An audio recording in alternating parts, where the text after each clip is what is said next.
Have you ever kicked off your shoes at the end of a long day, looked down and seen those deep lines your socks left behind? It seems like such a small thing, but it can actually be a sign your body is holding on to a little too much fluid. So today, we're going to break down why that happens, what else to look for, and most importantly, a few simple ways you can find some relief. Let's dive in. It's such a familiar moment for so many of us, right? You're finally relaxing, you take off your socks, and bam, there are those deep indentations around your ankles. You might just brush it off as your socks being a little tight, but it could actually be your body trying to tell you something. So what are some of the other signs you should be looking for? All right, so let's get into reading those signs.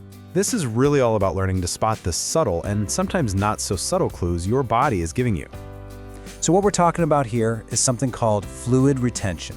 And the first thing you should know is that it's an incredibly common experience, especially as our bodies change over the years. So if any of this is sounding familiar, trust me, you are definitely not alone. Okay, so what are we actually looking for? Well, the good news is these signs are pretty easy to spot. You've got those classic deep marks from socks we just mentioned, but it's also about that general puffiness you might notice in your ankles and feet. Or hey, what about your rings? Have you ever had one of those days where a ring that normally slips right on suddenly feels way too tight? Yep, that's another classic signal. Okay, so now we know what to look for. But the million-dollar question is, why is it happening in the first place? Let's unpack the main causes behind that swelling. Yeah, this isn't just some random thing that happens for no reason. There are actually a few key things going on inside your body that can cause it to hold on to that extra fluid. So let's take a closer look at the main culprits. So there are several big players here. First off, circulation can sometimes slow down a bit as we age, making it tougher for fluid to travel all the way back up from our legs. Then you've got our kidneys. They're kind of like the body's master fluid regulators, and sometimes they just might not be processing things as efficiently. Of course, lifestyle plays a huge role. A diet that's high in sodium, salt, is a really big one. Just think about it. Water is drawn to salt. So the more salt you have in your system, the more water your body's going to hang on to. And finally, what's your daily routine like? Spending long hours sitting or standing can let gravity do its thing, causing fluid to pool. And yeah, certain medications can play a part too. Now for the good part. Knowing the signs and the causes is really important, but what can we actually do about it? Let's look at a few simple, totally doable steps you can take to find some relief. And the crucial thing here is that you have options, and they're really simple. First up is gentle movement. We're not talking about running a marathon. A simple walk, or even just rotating your ankles at your desk, like drawing circles with your toes, can help pump that fluid back toward your heart. Second, use gravity to your advantage by propping your legs up for a little while. And this third one might sound a little weird at first. Stay hydrated. It seems counterintuitive, right? But drinking enough water actually helps your kidneys flush out the excess sodium that's causing the retention in the first place. Pretty cool. As we start to wrap this up, let's just reframe how we think about this whole thing. This isn't just a symptom, it's a form of communication. So what is the real message your body is trying to send you? And this is a really important distinction to make. Look, a little mild swelling after a long day on your feet can be totally normal. But if it's persistent, happening day after day, or if it comes on very suddenly, that's your body waving a bigger flag, a signal that something needs your attention. This quote really gets to the heart of it all. Fluid retention is not a diagnosis, but it is a message. I love that. It's not a label, it's a signal. It's your body's way of letting you know that something, whether it's your circulation, your diet, or your daily habits, might need a small adjustment. The real power here is in being proactive. When you listen to these subtle signals and make those little adjustments early on, you can often prevent much bigger discomfort down the road. It's all about being in tune with what your body is trying to tell you. So, I'll leave you with the question on the screen. Take a moment to just check in with yourself. After everything we've talked about, what is your body telling you today? Thanks for joining me. Hey there and welcome. Have you ever had one of those days where you just feel tired, a little weaker than usual, and you just kind of chalk it up to, well, I guess this is just what getting older feels like. It's something we all think, but today we're going to look at that feeling in a whole new light.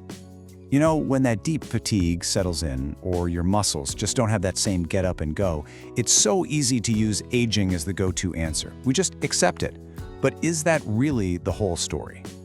What if those feelings aren't just random signs of time passing by? What if, and this is a big what if, they're actually messages, a form of communication from your body, trying to get your attention? Let's dive into how we can start listening.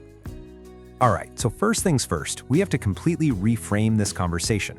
It's really about making a shift from just passively accepting things to actively listening to what's going on. And this slide, this really lays it out perfectly. On the left, you've got the old story, right? It's just normal. It's kind of resigned. But look at the new perspective on the right. It's empowering. It suggests these feelings are quiet signals, little nudges inviting us to tune in. Okay, so if our bodies are sending us signals, what are we even looking for? What do they actually feel like? Let's get into the specifics so we can start to recognize the words our body is using. Here are some of the big ones.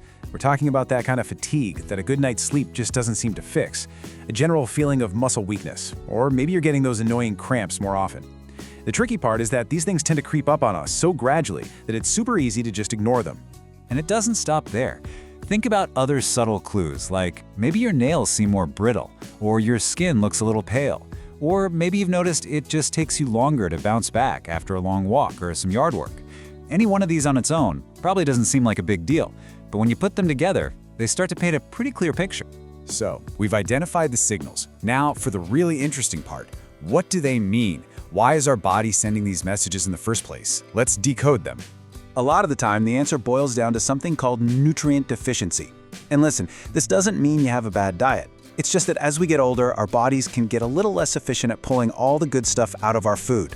Things like natural changes in our digestion can make it harder to absorb key vitamins and minerals, even from the same healthy foods you've always eaten. And that can create these small but really significant gaps. This table right here, this really connects all the dots. Let's walk through it. That low energy we talked about could be linked to iron. Those frustrating muscle cramps, well, magnesium is absolutely crucial for your muscles to work right.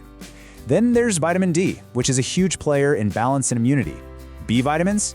They're like little powerhouses for your energy and your mood. And protein, of course, is the literal building block for your strength. You can really see how each one has such a specific job to do. And you can't forget this piece of the puzzle, hydration. It's amazing, but even being just a tiny bit dehydrated, like a 2% drop in your body's water level, can make you feel tired and foggy. So if you're not drinking enough water, it can make all those other symptoms feel so much worse, and it basically scrambles the signals your body is trying to send. Okay, this is all fascinating stuff, but what do we actually do about it? Let's talk about the good part, the empowering part. The simple things you can do to respond to what your body is telling you. See? It doesn't have to be some huge, complicated overhaul. Step 1 is just focusing on balanced, nutrient-rich meals. Step 2, we just talked about it, make sure you're drinking enough water. And step 3 is so important, schedule those regular checkups with your doctor. They can help you spot any potential issues really early on. So let's wrap all this up. When you start to think about aging in this new way, you unlock this amazing, totally accessible new form of self-care. And this, right here, is what it's all about. Your body is always talking to you, just in its own quiet way. Learning to recognize those signals, that's not just about being healthy. It is a profound, fundamental way of taking care of yourself. By the way, the insights we've been talking about are inspired by the great work over at Everyday Wellness Moments. If you're looking for more practical, science-backed guidance like this, they are a fantastic resource to check out. So, as we finish up, I want to leave you with this one thought to just sit with for a moment. Take a second, tune in, and just ask yourself, what is my body telling me today? Thanks so much for joining me.